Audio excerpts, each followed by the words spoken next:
Planning Commission to order at this time. First item that needs to be addressed is the amendment to the agenda. I'll turn it over to Ms. Black at this time. As you noticed when you came in this evening, I laid a preliminary subdivision on your table. I would like to add that to the agenda as a preliminary discussion for whether or not this subdivision should move forward. So I would like to add the Jacob Ogle preliminary subdivision to the new business under staff updates. Okay. Anyone opposed to adding the Jacob Ogle preliminary subdivision to the new business? All right. Guess we better take a vote. On roll call or just? Do we have a motion to add it to the agenda as presented? So Do we have a second? Second. All in favor, let it be known by saying aye. Aye. Any opposed? Motion carries 100%. So we'll add that to the new business and discuss when we get there. So everyone hopefully received your packets via hand delivered, I think this time. Whether it might have been in the mailbox or the door or what, but has anybody not received them? Okay.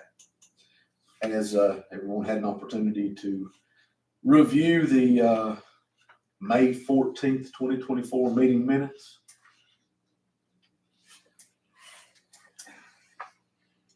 Do we have a motion to approve the May 14th? I so move. Do we have a second? Second. All in favor, let it be known by saying aye. Aye. Any opposed? May 14th meeting minutes approved. May 21st, 2024 meeting minutes So move. approved. Have a motion to approve as is. Do we have a second? Second. Have a second. All in favor, let it be known by saying aye. Aye. Any opposed? May 21st meeting minutes approved. Now it brings us to June 25th, 2024 meeting minutes. I move we approve. Have a motion to approve. Do we have a second? Second. Have a second. All in favor, let it be known by saying aye. Aye. Any opposed? So the June 25th meeting minutes are approved as is. Thank you. Thank you. Leads us right along. You want to give us kind of an overview of this before we follow in? Yes, please. So we'll, as part of the agenda, we're headed into public hearing, and just as an overview of what we're proposing tonight in the June 25th meeting minutes, we discussed where we wanted to be at in regards to the Mountain Ridge overlay, and the Berkeley group, Zahner and Miss Edwards have put together for us a memo that's in your board packet. Basically, the overview is the drafted amendments that would be considered for section 3-17 of the zoning ordinance within Article 3 under general requirements for all zone districts. This provision was based upon the authorization granted to the county through the state. It's 15.2, 2295.1, regulation of Mountain Ridge construction and code of Virginia. Previously, the Planning Commission had the ordinances that were already adopted by the town of Bluefield, Floyd, and Tazewell to review at the time. We made a decision for that proposed amendment. That language that the Planning Commission agreed on in the June meeting was set. The code, well, let me make this, the code allows you to go 4,000. We went, I believe it's 3,500 is what we went to, and an elevation of 500 feet or more above the elevation of the adjacent valley floor.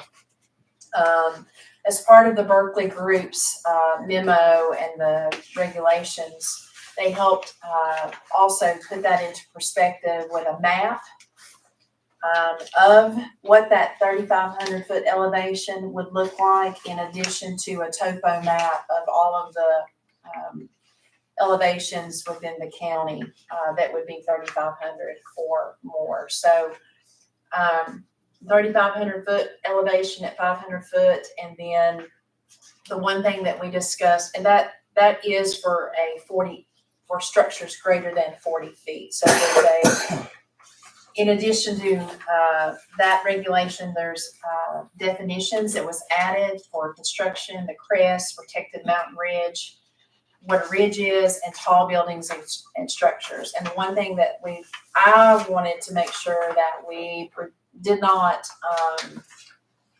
that there was an exemption added to the language that would allow for residential structures to be built at that 3,500 or greater mark. I didn't want to preclude anyone from building their home.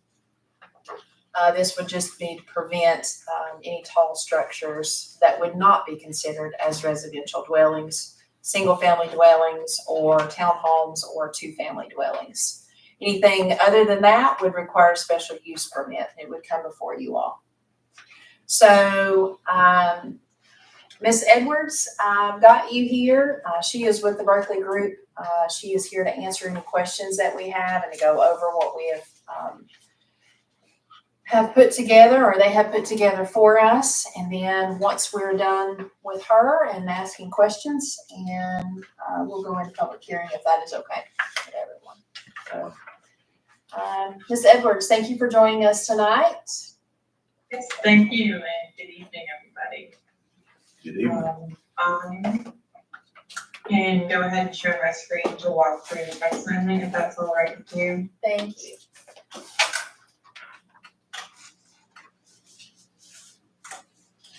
Can everybody see my screen? Can you enlarge it a little bit? Yes. And then we have it in our board packets as well. We can probably follow along. Everybody Is got that it? all right?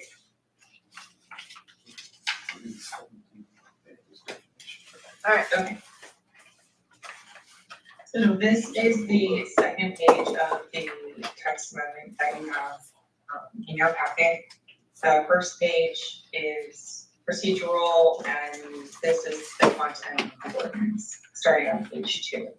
So, as mentioned, this is the definition section, and it comes directly from the Code of Virginia, section 15.2-22, 95.1 on the regulations of mountain ridge construction. And particularly due to the topographic specificity of this area, the elevation was decided to be 3,500 feet or more, and an elevation of 500 feet or more above the elevation of an adjacent valley floor. And I can move to that graphic here. We will see enlarging the map here. Thank you. Yes. Okay.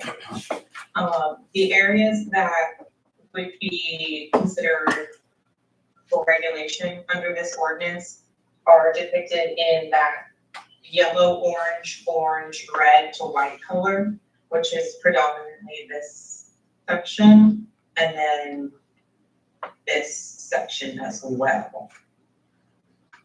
And then the next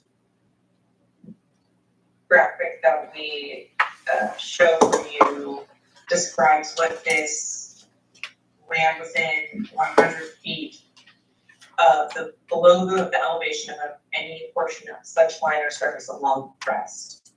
So if you have a 3,500 foot elevation, for example, this ordinance would not regulate everything from that point up to the highest elevation.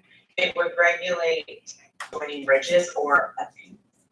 And that's section here where crest and protected mountain ridge are defined in the ordinance.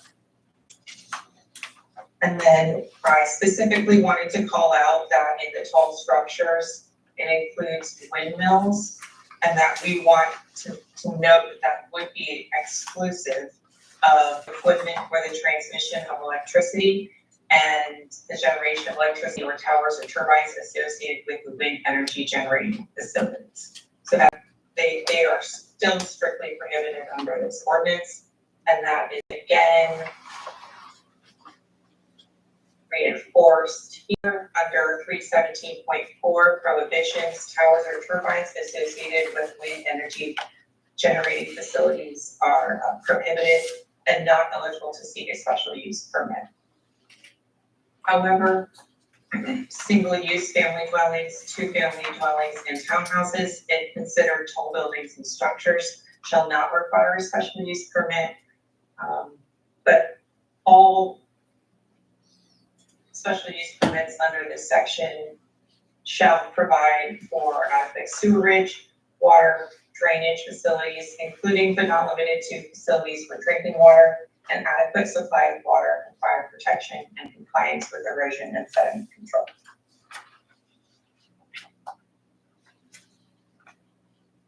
The following options are before you.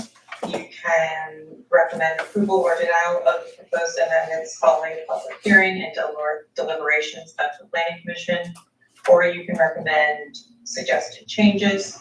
The planning commission may also defer action to a later date or continue the public hearing to a specific date to continue conversations.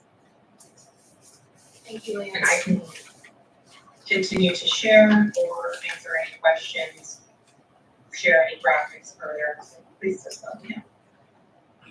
I do have one quick question to clear my mind. On the tall buildings and structures, with a vertical height of more than 40 feet, a lot of homes, two-story homes exceed 40 feet, or some do. Does that fall under that, or is it excluded under the 317.3?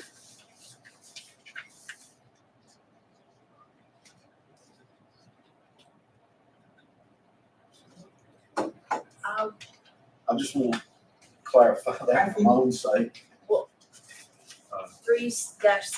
Lindsay, if I may, 3-17.3, except for single-family dwellings, two-family dwellings, and townhomes. Tall buildings and structures proposed to be located on a protected mountain ridge shall require the issuance of a special use permit. So the word except would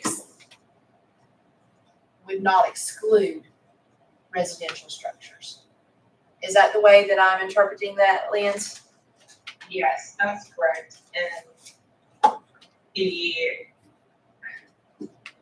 believe that if a single family home was above 40 feet, that it would still be allowed in this elevation overlay district. The intent was, in our last meeting, was to make sure that we did not preclude residential structures, whether they're townhomes, single-family dwellings, or two-family dwellings. I knew I was forgetting something. We don't have very many two-family dwellings or townhomes here. Most everything is single-family dwelling. Not to say that it couldn't happen, but we don't want to preclude them from being able to utilize the property at 3,500 feet or more. Because currently, if you look at Point Lookout, you're at 35 or greater if you're at the very top. We currently have a home going in now that will be there, and it's greater than 4,000 feet, and most likely will be taller than 40 feet. So I know of at least 5 new homes going in Point Lookout in the next 2 years. So that was one of the reasons that I wanted to capture that information in here. I didn't want to prohibit people from being able to build their residential dwellings. I have a point of clarification. Do I understand it right that the apex of the building over 40 feet must be at least 100 feet below the ridge line?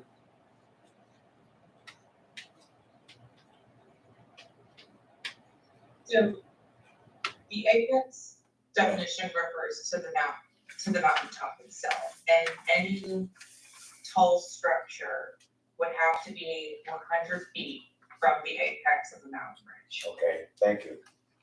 Yes. So, Lens, help me understand from a zoning standpoint, how would planning staff determine exactly that threshold, where it's at? What type of data would one need to use to interpret that? Are we talking topo maps, like GIS, or are we talking, Google Maps, GIS, and digital elevation models, which are still available on GIS. And that's how we were able to create these, this map. So you would, when you have a specific project, you would go to where it is located and find that specific elevation, and then find the closest peak, and if it is within 100 feet, it would not be allowed. thank you. Now, is the 100 feet elevation, is that vertical or like the picture there looked like it'd be slope distance? Yeah, we determined it would be on the 100 linear feet from the interpretation of the language in the state code. So, for example, if you were to stand at the point of a tall structure and take 100 feet of road and walk in a 100-foot radius, that would be the interpretation.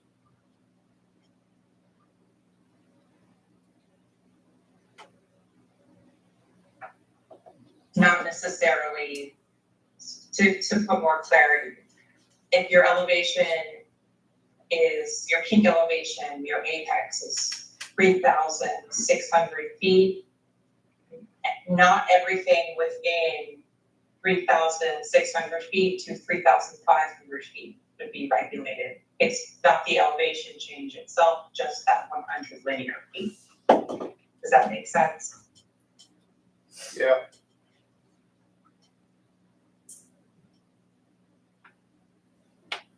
So when I started looking at the topo map that you gave for us, looking at a lot of, and this is what I was looking at earlier today, just getting prepared for tonight's meeting, a lot of what we're seeing in that red, yellow, white area, if you'll notice your 3,500, 4,200 feet, most of those are in the national forest.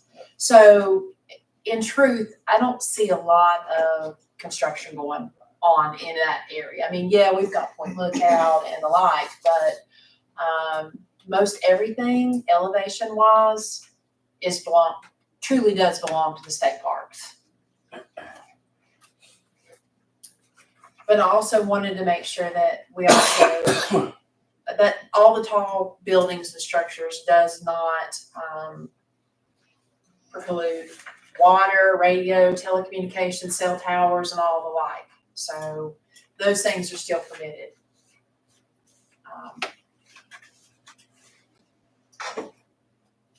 Without special use permits.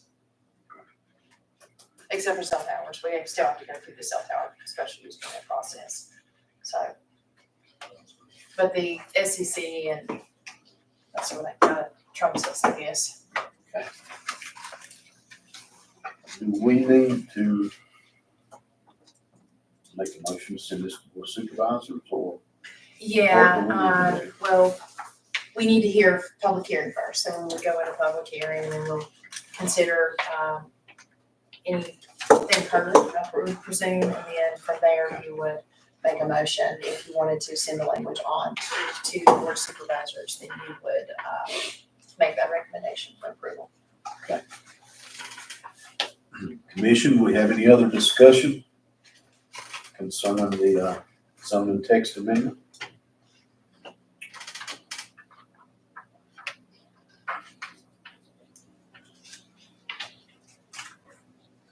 Any other questions? concerns? Well, back to the 100 feet. If the 100 feet is not vertical, then we couldn't technically pull it from a topo then, correct? Well, you could pull the point of where the tall structure is, you could pull that elevation, Right. and then you could determine, you could measure using GIS how far it is from the peak, and you can use a linear measurement, or you could use an elevation measurement. And you would just want to make sure you're using a linear measurement, but it can be done pretty simply using GIS. Yes, ma'am. Does that need to be clarified No, I'm good now. as a linear measurement? I got it. So technically, But does it need to be clarified though? No, I think, You're saying in the text, it needs to, In the text, do we need to, so that way there's no question? well, let me ask you this. So technically, if you're using it that way, you could have a rounded right. knob that's and what be I'm getting at.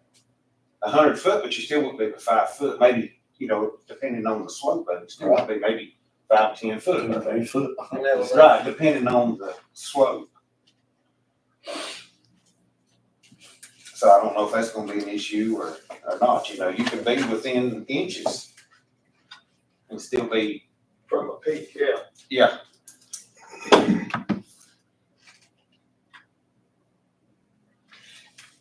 a thought. Liz, is there a possibility for to add language that it would be allowed that the zoning administrator would have the right to be able to waive? If we got to that point, like Philip was talking about, that you would have the right to be able to waive that regulation? I think you would want to define, is an additional 50 feet acceptable, additional 100 feet acceptable for that type of waiver. But yes, I think you could add that here, at the zoning administrator's discretion. If there is a tall structure more than 100 feet from, an additional 100 feet, or which, that's just a random figure I'm throwing out. Yeah, that's definitely something that could be added. So you're talking about like something, maybe a roof line might exceed the definition? But if it's a single family Well, I mean, dwelling, it doesn't matter. So what else could it be? Give me an idea, what could it be? I mean, because buildings like, That's a dwelling. A lodge, apartment building. Lodge. that would be a townhouse, it's exempt. Not if it had more than 1 or 2 rooms, if it was a lodge, a commercial dwelling with rooms that they rent out. And that would go before special use permit anyway. A barn or agricultural building fall underneath that? Yeah. Or would it be exempt? Agricultural is exempted. Am I thinking right on that, Lindsay? I mean, the state agricultural barns, would they ever be that tall? Generally, the only part of an agricultural would be like milling features that would be that tall, and they are included as windmills here and would be allowed because they are slender in nature. Correct. Right. And so, yes, I believe your interpretation is correct. Anything ag, in my mind, would silos and such would be.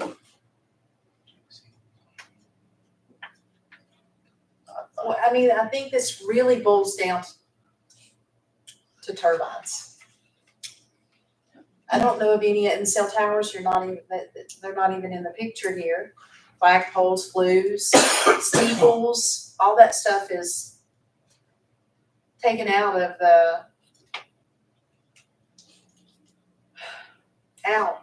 Would the there be language. any type of business that would be above 3,500 feet, Still, it's just useful, Yeah, so. right? I'm just trying to think. I of am, what might fall just underneath what, that. what could be I'm just thinking of like a tourist lodge, special use permit? Yep. okay? But, and the 40 feet exceeds the top of the ridge line by 10 feet. And then that would be, am I saying this right, Liz, that they could request a variance from that during the special use permit process? Yes, or they could request an amendment, a text amendment to the ordinance that would allow them.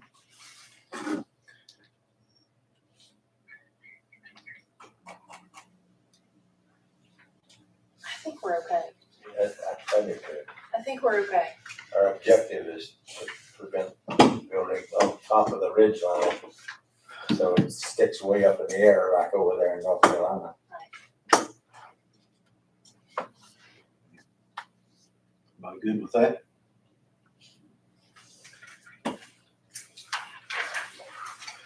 All right.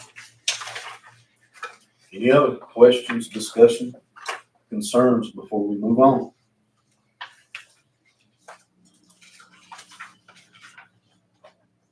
Ms. Black, you have anything else?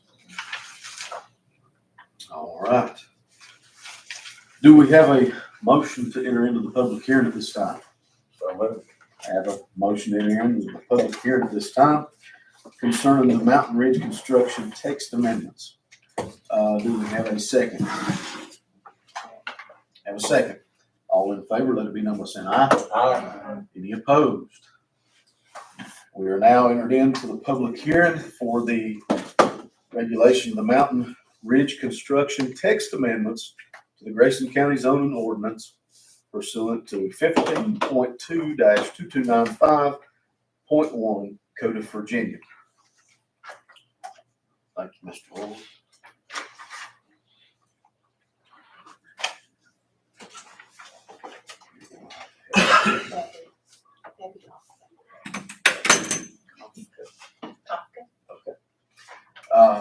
Miss Beppy Kofkin, correct? Kafka. If you will, just go ahead and introduce yourself, state your address for us so everything matches up, and then go right ahead and proceed. Thank you. I'm Becky Kafka, 1785 Sugar Camp Lane, Independence.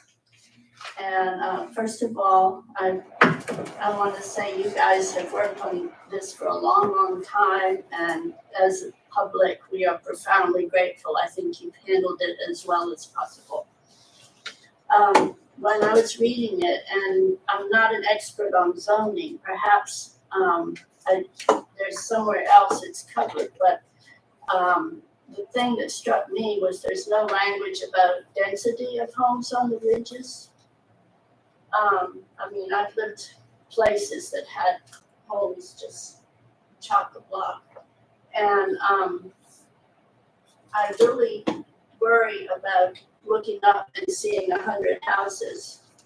You know, maybe you guys could think about some way to limit it before it starts, because I think it will start.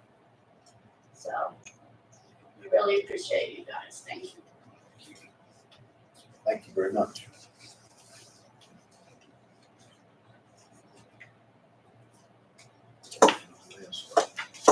No one else. All right, appreciate that. Thank you very much. That concludes the public hearing. Do we have a motion to close the public hearing at this time? So moved. Do we have a second? Second. Have a motion, have a second to close the public hearing at this time. All in favor, let it be known by saying aye. Aye. Any opposed? Motion carries. The public hearing for the regulation of the Mountain Ridge construction text amendments is now closed. Any other discussion from the commission?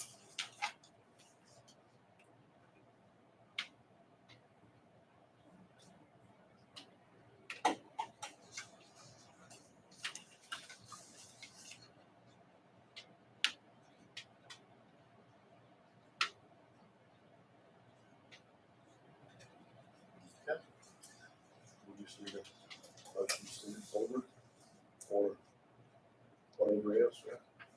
Yeah, it would just be, if there was no proposed amendments, then it would be a recommendation for approval, be sent to the board of supervisors. Is there any other amendments that we would like to make, discuss, address at this time? The way our ordinance is now, that most of these tracks would be somewhat limited anyway, without having to go through subdivision, get state maintained or up to state code roads to one that. Yes, and you're talking about the density that, Ms. Kafka was discussing. Yes, there is a density threshold in the zoning ordinance. And that is gonna be, give me a minute.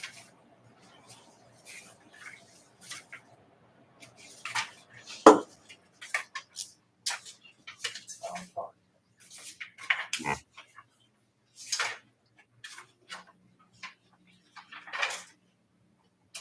Too far.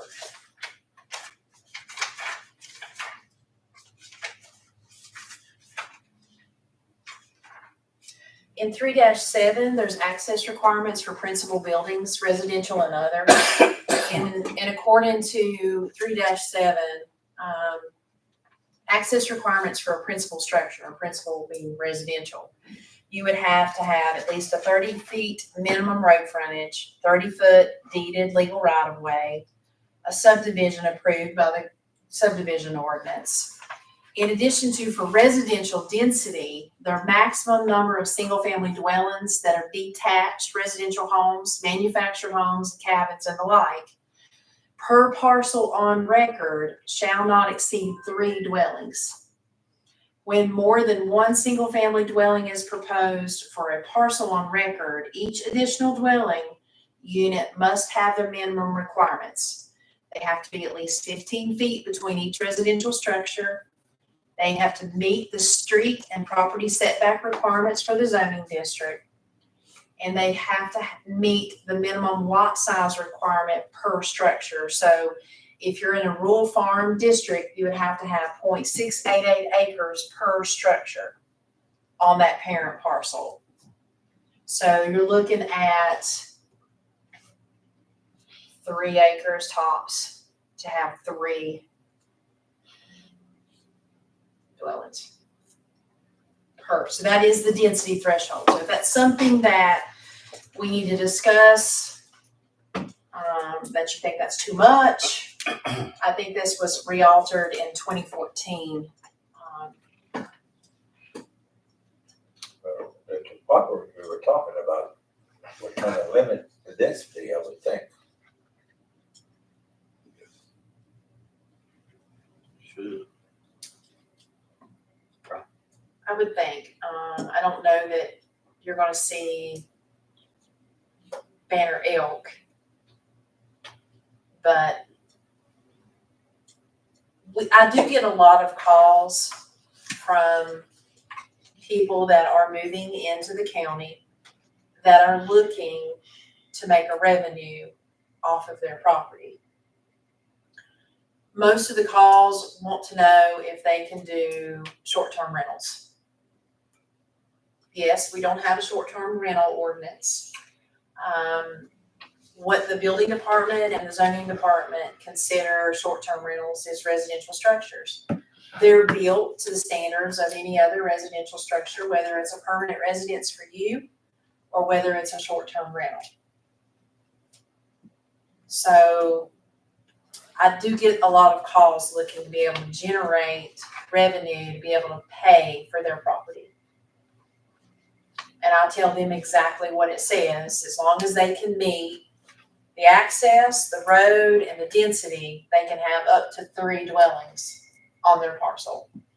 Luckily, we're in a rural area that most properties, unless you're in a subdivision, have enough acreage to allow that.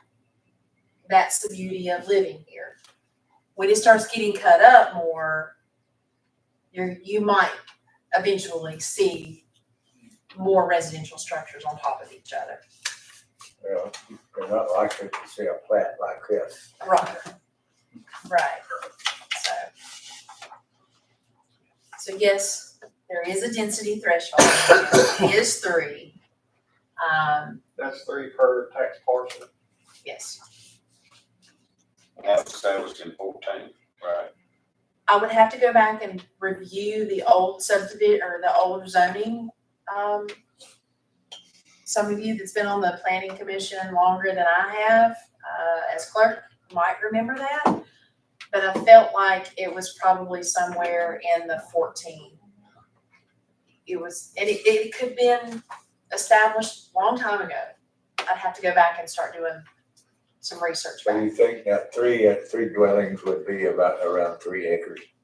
Yeah, it's 0.688 Yeah. times 3. So 30,000 square feet. 90,000 square feet is what you gotta have for at least 3, minimum of 15 feet apart. Seems to me the density issue is accommodated. Seems to be addressed at the moment anyway.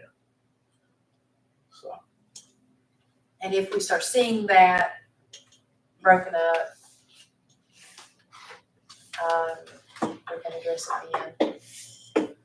and we can make a note to work that in sometime and review it in a little more depth, just to ensure we take another look at it. We want to do that in the future. So, that's just a thought. So, Justin, does that answer your question? is Kanisha good with that? And All right, commission, what do we want to do? We want to make a motion to send this to the board of supervisors as presented to us. I so moved. All right, we have a motion to, for us to approve this and to forward it to the board of supervisors for their review and approval or disapproval, as it is presented to us tonight. Do we have a second? Have a second. Ms. Black, I'm gonna let you do a roll call vote. Mr. Boyer, Aye. Mr. Jones, Aye. Mr. Sharp, Mr. Funk, Mr. Ward, Ms. Ash, Mr. Hall. Mr. Lawrence. Aye. Motion carries. So, motion carries and it will be forwarded to the board of supervisors for their review. Thank you, Lynn, for your time and being with us tonight. And Yeah. I Thank you so much. look forward to working with you at a later date. Yeah, absolutely. Have a good rest of your meeting. Thank you. Bye. Bye. Thank you, take care. Great. Thank you for coming and being with us. Well, thank you guys so much. We appreciate your thoughts. I feel reassured. So, all right. Moving right along, appears to be there's no old business to discuss on the agenda. So moves us right along into new business. First item is to discuss optional text amendment changes for Campgrounds Cemetery. Campgrounds and And cemeteries. Forgot the end. Just overnight stay, just a 3-day weekend. Not planning on eternity, just a 3-day weekend. It's just,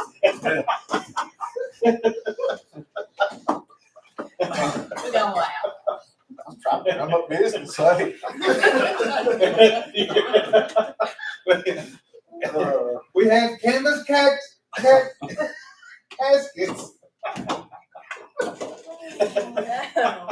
Pop-ups. Yeah.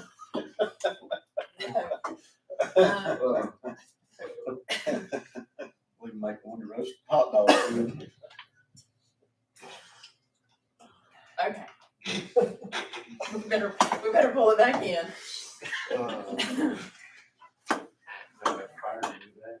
Do you want me to go? Do you want me to You go take right off? ahead. Take off with that. So in your board packet, I hope you've had some time to go through my thoughts. It was very apparent in our last review of the campground that we needed to shore up some of the framework that the ordinance actually talks about. And in that particular section for campgrounds, it's kind of vague. And so I'll read what it actually says. And I thought maybe we should take a look at that. So in 3-11 of the zoning ordinance, it just says a special use permit is required to establish a manufactured home park, a recreational vehicle park, and a campground in the rural farm or the commercial district. The applicant shall consult with the administrator, the building department, Virginia Department of Health, and the Virginia Department of Transportation to establish a site plan and the legal framework that can be presented as a special use permit application. So the word framework and site plan to me seems rather vague, especially when you start looking at other localities' text in their zoning ordinance. And I actually put a few in there for your consideration to kind of give you an idea of what others looks like. And I went from one end of Virginia back to the other, looking for those. And I put in a couple of different ones. One's from Blacksburg, one was from Page County, and then there was a very at-length, Page County was very at-length with their campgrounds. And then I shared Franklin County. So I looked around us, closer to us, and really and truly, most ordinances didn't have any framework and language in their ordinance. So I use those kind of as a representation. So looking at making it a little more easy for us to review a special use permit application, I felt that we needed to call out maybe the site plan requirements, the element layout, the utility locations, how are we getting in and out of this campground, emergency access, just to ensure that the park's safe and that it promotes the functionality of that particular campground. Do we want to consider minimum acreage, a density threshold for a campground? Do we want to consider primary road access for a campground?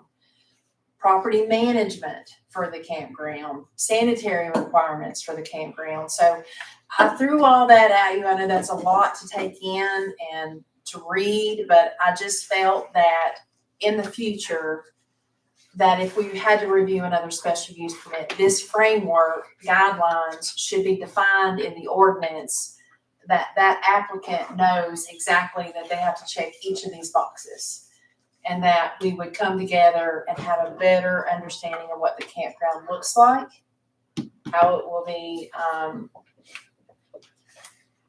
ran, and all of the elements that we had concerns in the last review are actually taken care of. This seems like a good idea, because on that last review, we were kind of making it up on the go.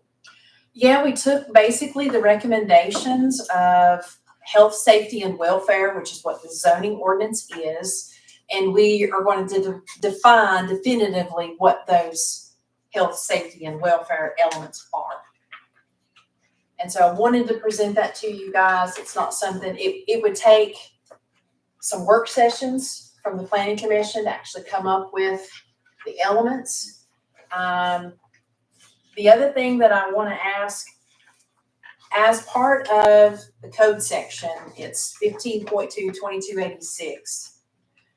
We, the planning commission, is allowed to make text amendments either by motion or by governing body has to present a resolution. So I'm asking if the planning commission wants to work on this, how does the planning commission want staff to proceed? Is this a question that we need to ask the governing body? Do they want to make an amendment? Or do we feel that it's necessary and make the motion that the local planning commission just review and revise the text? Let the local governing body know that exactly why we feel that it's necessary. I think it's a planning commission responsibility.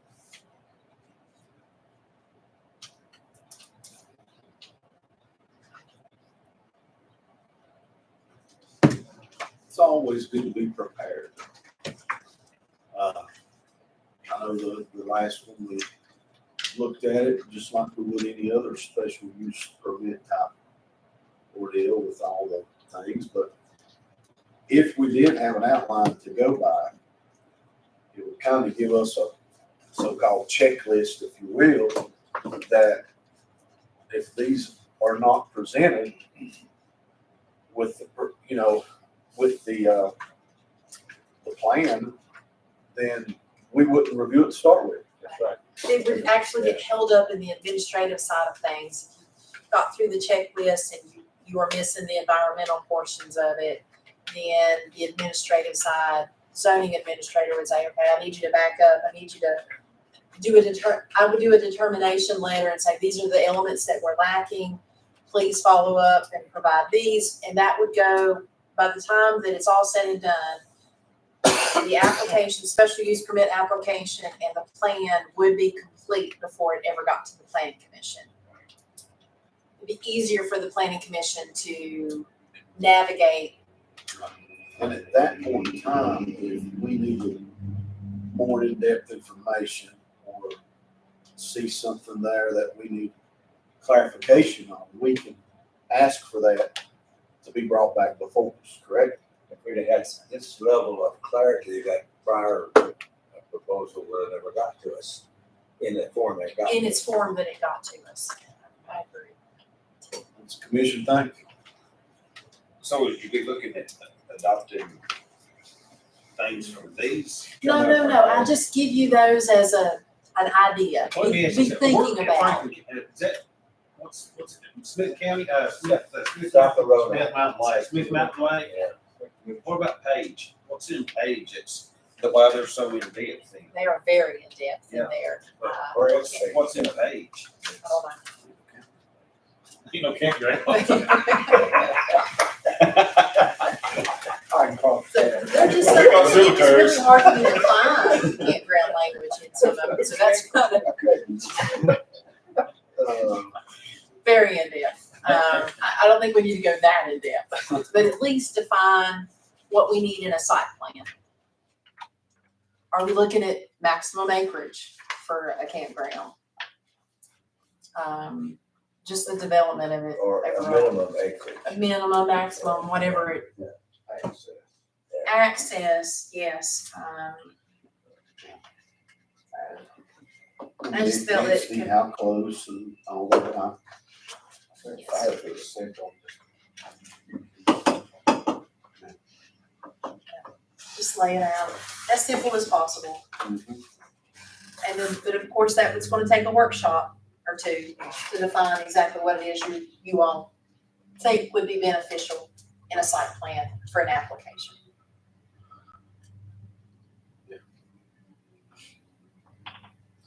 I think those 6 things are a good start. And there may be other things so that when we start going through it, you might say, well, hey, maybe we need to add this. Buffers and lighting, I mean, it can get on and on. It can get, It can get a lot, but some basic, simple regulations in place would be very helpful. Is there different definitions for some of these campgrounds that let people just stay there on and on and on and on? Or weekend, week? Right, you just clarify that. I do know there's RV parks that do allow, permanent use. I mean, you've got Deer They sell a Creek. lot, they sell a lot to the RV owner. Well, that's Deer Creek. That's a planned unit development. Yeah. And so they have HOA rules. These, I think, we just need to define the difference. RV park and then a campground, whether it's primitive or with recreational vehicles or a mixed use. But I do think we need to pull in, we need to collect the information that is already in the ordinance, Virginia Department of Health, VDOT, all of those elements also need to be addressed in what we define. With the health and sanitation, even Page County just said it's gotta meet the Virginia Department of Health and rules and regulations governing campgrounds. Yeah. So that would be easy enough. That's easy enough, yeah. And in our ordinance does, it says Virginia Department of Health, but checking that box off, that the health department, Ms. Cornett, she sends a letter, says this meets all the requirements for, and it could be as simple as on the site plan, Virginia Department of Health signs off on it, just like they would a subdivision. okay, say if we done that, they signed off on the initial approval, and then come to find out they didn't allot for the amount of trash that was gonna be there, and you had bags of trash getting busted up and scattered everywhere, does that fall back on the health department, or would that fall into our laps? We have a solid waste ordinance. I do know that zoning doesn't enforce that, but the sheriff's department, the treasurer's office does.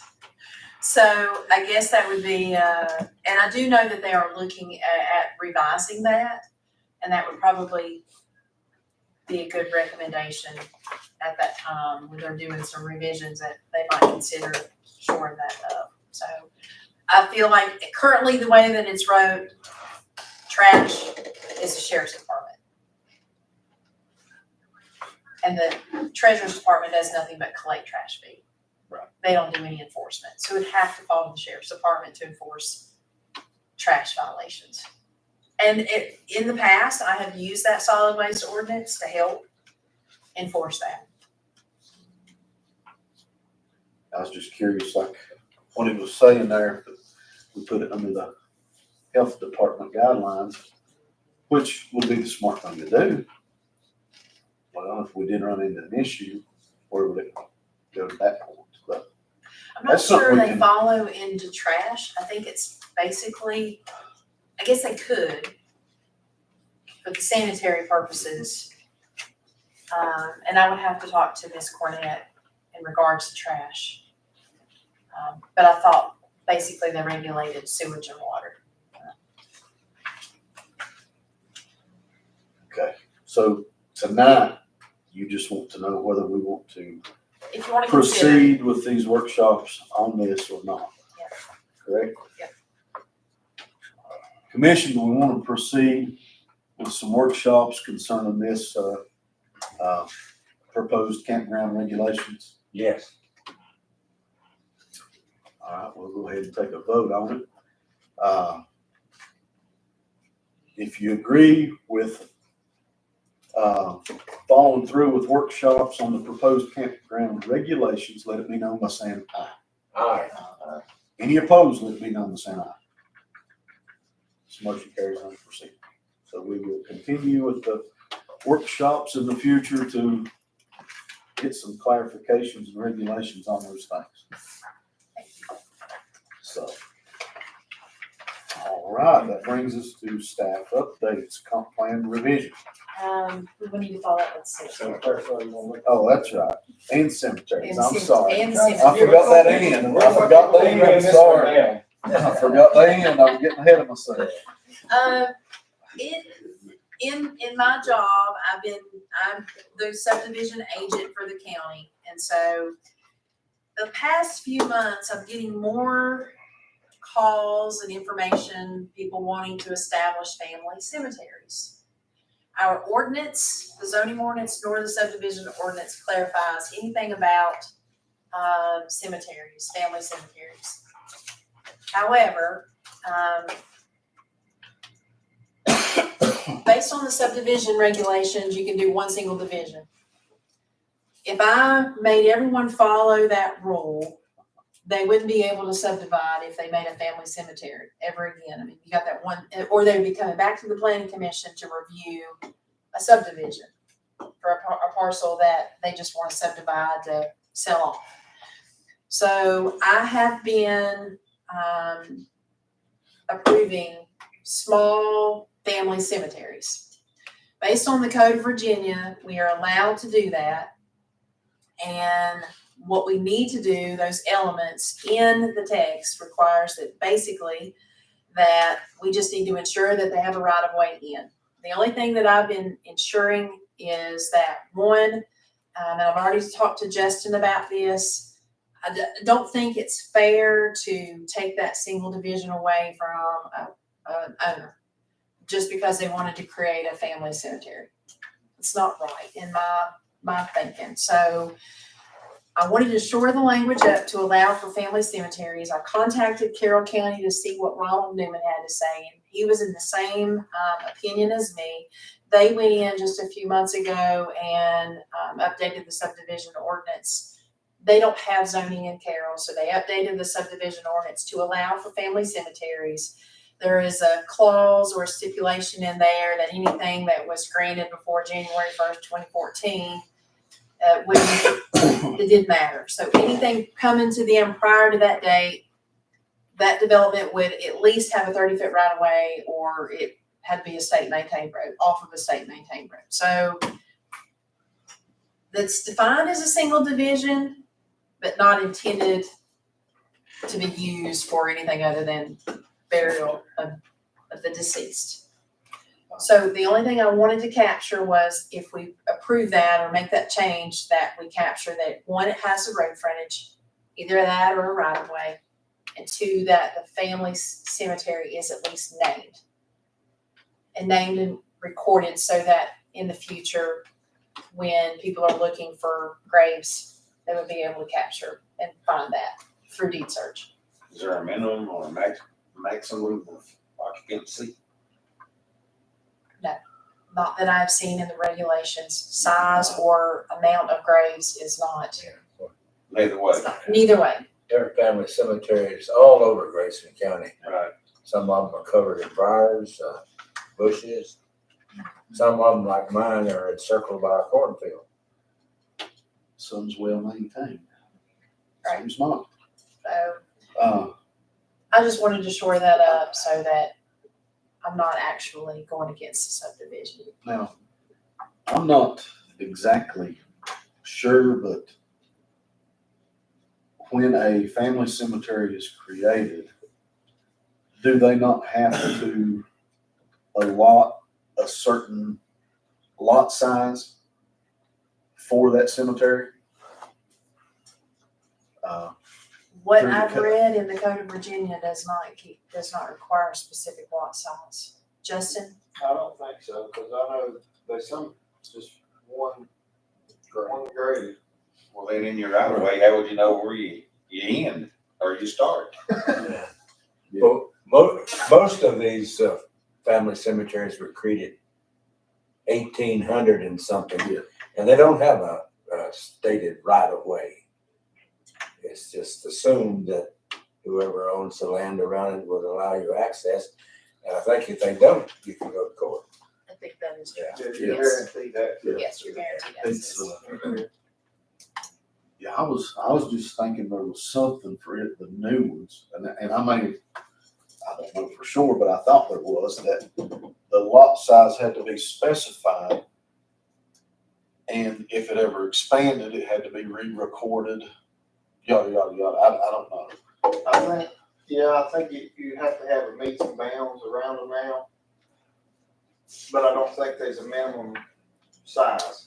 Right, As long as it's Yeah. surveyed off and recorded, because all these old ones. Yeah. They don't have no meets and bounds, right. so I usually just go with what's fenced. If there's a fence, What's left of it. right. Right.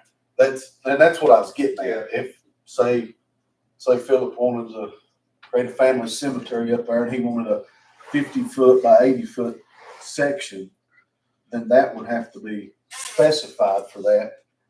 And then if he ever wanted to come back and expand it later, then it would have to be re-recorded and with the expansion. It looks like it had to be something like that because the land was sold to somebody who, Not family, not family, and that does happen. didn't care about family cemetery. Cause I've seen that. I've seen tombstones not far from where we live. Yeah. Been wiped out and nothing, You wouldn't even know it. wouldn't even know it. I just done one in West County, and this lady called the county and they actually told her that she had to have it surveyed out. I think that's the only one I've done in a few years. So I had to go out there and survey it. They had, I don't remember what their right of way width was. It might have been 20 foot to a state road. And this is just one grade for now, but I think they cut out like a 50 by 60 or something. I mean, I guess the planning commission could say that it needed to be a certain size, but most everyone that I have been signing off on, just basically making sure that it had an access. Right. Well, nobody's gonna wanna create one bigger than what they're gonna use, Right. because they're taking up their own Right, so property with it. I don't know if you wanna leave it up to them to half an acre, quarter of an acre, whatever, you know, I don't know what that magic think it number matters. I is. just I don't think it know needs to that have a it really matters as long as it has the road frontage and it's been recorded They need a survey. and surveyed. Survey, Yeah, let's make sure we got Brian and Justin in there now. Then you can say your words. that's right. Send them over. So that's another thing that I wanted to get, shored up to. And so just some of the things that I see needs a little bit of attention.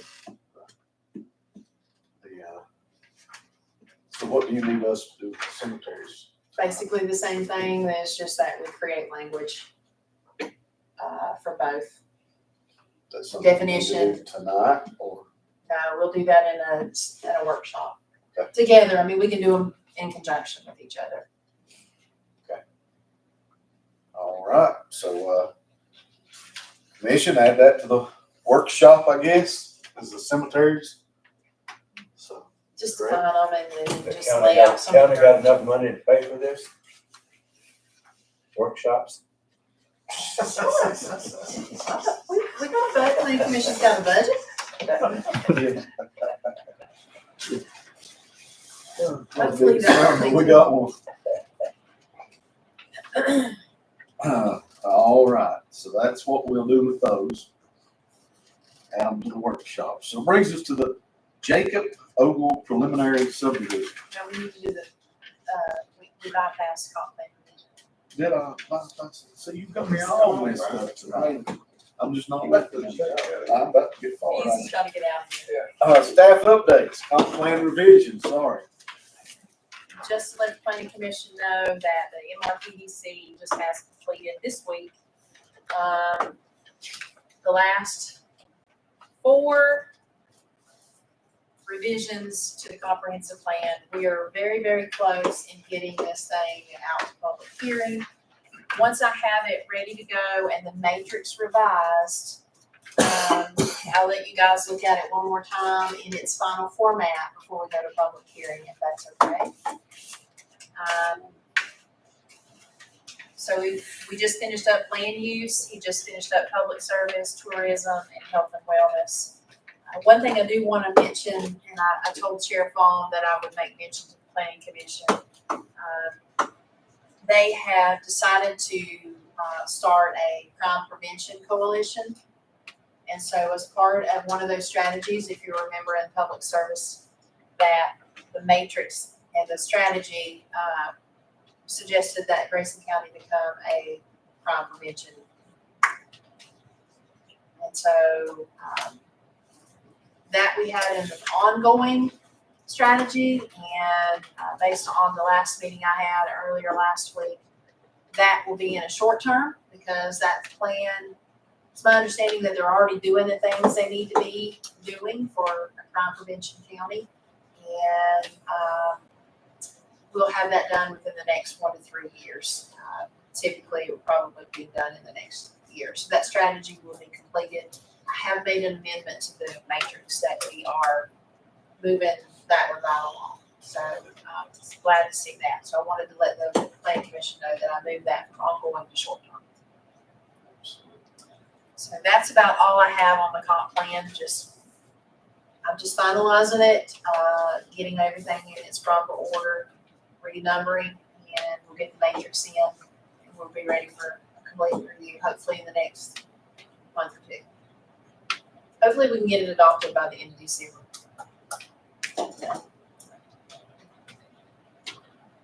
Now you can go to. Now we'll move along to the Jacob Ogle preliminary subdivision. Laying on your desk when you came in this evening, there was Jacob Ogle has been to the planning commission several times, requesting for us to take a look at a preliminary subdivision. Originally, he kind of just stopped, done a single division off this particular piece of property. He sold it, and then the new owners turned around and split it. So the piece of property down there that fronts Kobe Knob has now a 2-parcel division, and then he is proposing to be able to add, Dan, how many did you say, 13? Yeah. 13 new lots to the very top. I told him, he asked me tonight if I would send it to the planning commission. I told him that I wasn't sure that we could make any comments on it. It's very preliminary. But looking at it, does the planning commission have any concerns right now? Basically, all he's wanting is that, to know is that, would the planning commission be willing to review this subdivision drawn out like this? I don't know the sizes of those lots. They look fairly large. Kobe Knob. It's Piper's Gap Road, you turn off on Cold Creek Road, and there's a creek runs along there. Yeah. And it's right there. Okay. The reason I know is my nephew lives in that house right there. Okay. Is that the grandson of Nelson Gallimore? Honestly, I don't think I can answer that And question. that, this shows, timber, Belongs. all that timber's being cut, and it's being, transported out of there across this bridge that we had concerns about. So, So all this is being timbered. and I've explained to Mr. Ogle that this would be considered a subdivision. And within that subdivision, it's considered a common plan of development. In terms of environmental aspect, he would need to provide to the commission and to the planning department an environmental assessment, so it would be considered erosion sediment control and stormwater would come along with this subdivision. He'll have to figure out how he's going to maintain that water coming off that mountain. The biggest concern that we had originally was that bridge. He did go back and have that bridge structurally tested. I do have the structural details that were provided to me. Mr. Edward Lewis McFadden was the structural engineer that took a look at the bridge. VDOT looked at this particular structural engineering, and they thought it was lacking thereof. I don't know the details on that, but I do know that VDOT had indicated, Study or just gonna look? VDOT sent this to their structural engineer, That study. this study. I give this to VDOT to have them take a look at it because I'm not a structural engineer. And they looked at that study, no, they didn't go to the site, they just looked. They looked at this study, yeah. So, VDOT would be involved in the subdivision, specifically the connection to Kobe Knob Lane. So they would require, the Ogle, Mr. Ogle to do a traffic study, traffic and impact statement, entrance design plan, and drainage calculations. No, the Kobe Knob Lane, that's this road over here. Yes, sir. Okay. I believe. Yeah, that's Cold Creek, the That's long Cold Creek. straight. This is Kobe Knob. See, it goes across the bridge That's right here. and then highway this is right is on the Kobe Knob. This is the parcel that he subdivided and then they split it. So there's a yurt here and there's a tiny home here. Okay. So VDOT's question to me was, whose maintenance is this? Who's maintaining Kobe Knob Lane? So I guess that's something that we need to entertain as well. We need to figure out who's maintenance the bridge, and who's gonna maintenance Kobe Knob, because that whole subdivision is gonna be using Kobe Knob to get out on the Cold Creek. Right now, with that bridge, there's no interest in anything. In fact, if you're not paying attention, you'll drive right by it and not notice it. But they've been hauling log trucks when you're going across that bridge. And I will say this, Mr. Ogle did go back and talk to Mike, Captain Mike Ayers at the fire department. And, we had asked him about whether or not the fire department would actually access that bridge and how much weight that bridge could hold, because we were concerned about, whether or not they could actually hold the tankers. So, Captain Mike indicated that one of the Smil engine weighs 41,830 pounds, and then the tanker weighed 47,260.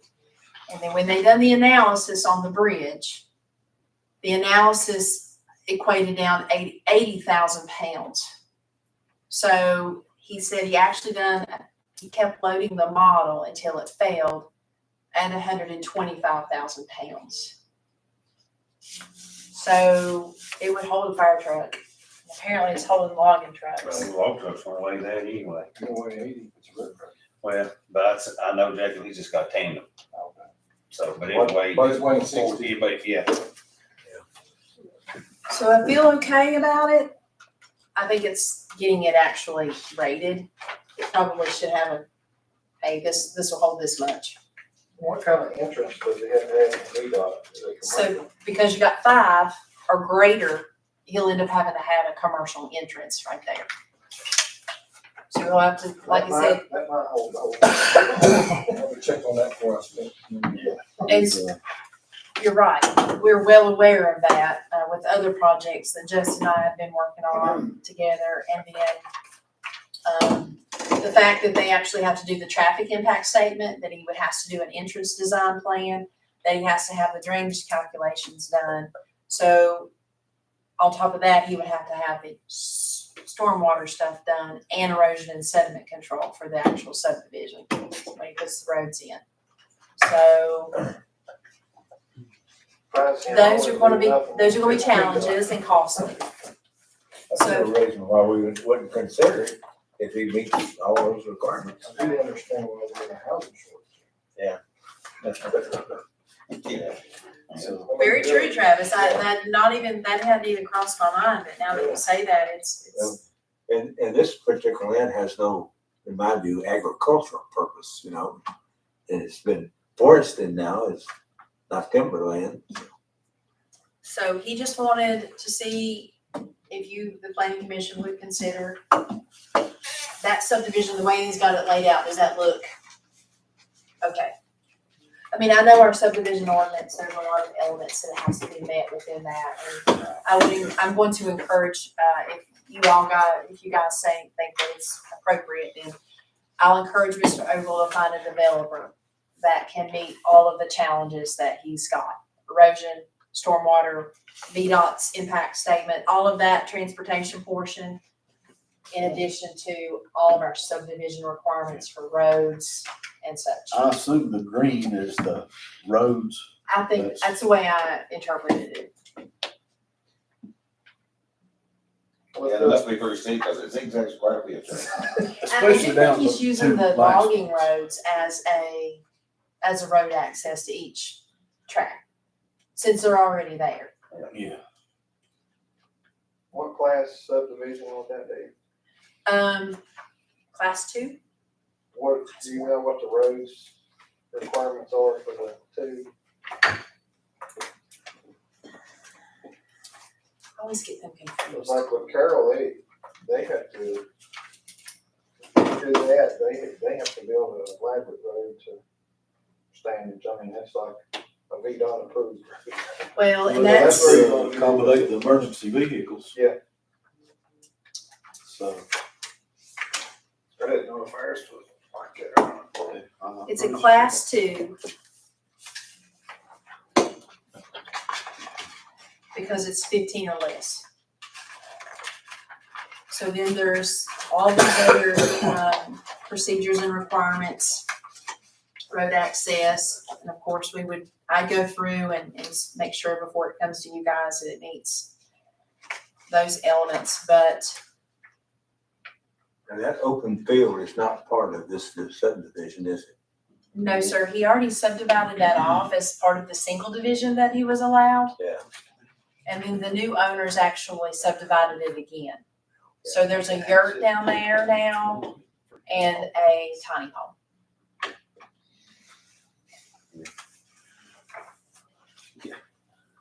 That close to the road.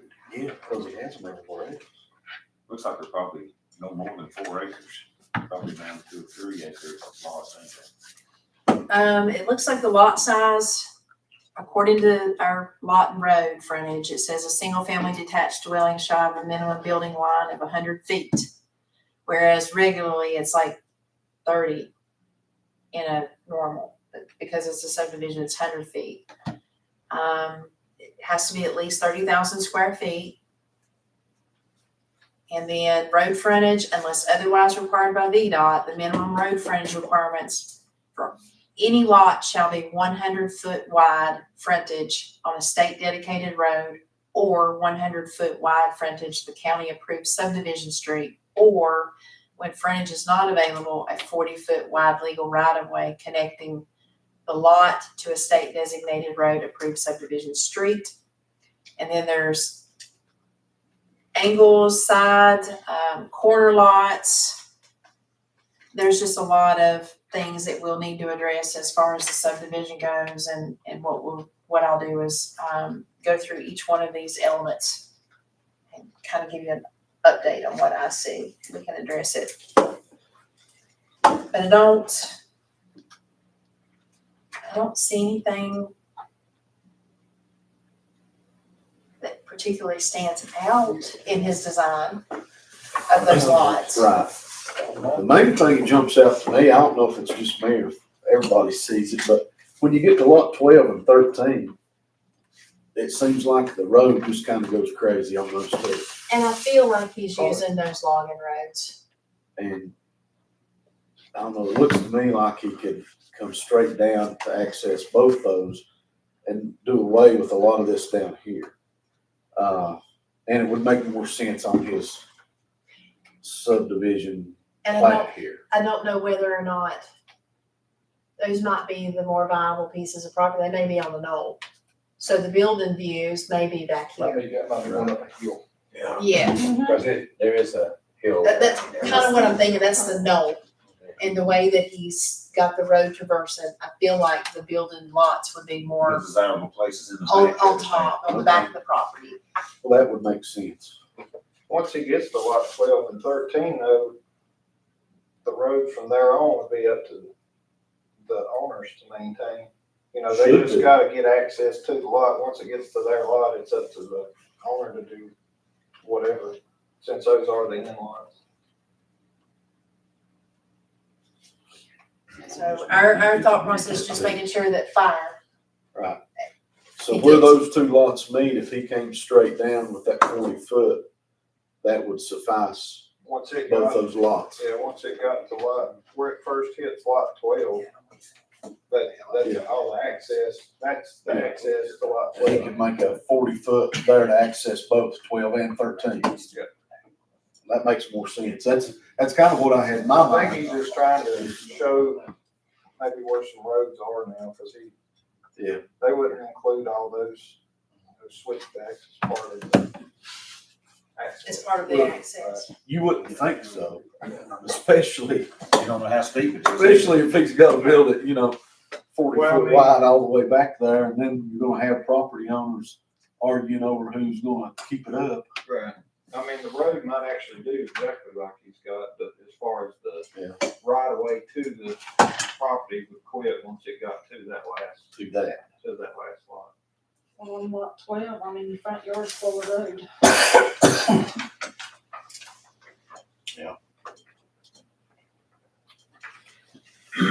I don't think, in my conversation with him, I don't think that he planned these roads to be maintained by VDOT. Well, that's what I was asking about in the ordinance, we don't have a set standard. There is, it says, may choose to follow the class 1 standard. Subdivisions of class 2 may choose to follow the class 1s, and the class 1s do have meet VDOT standards.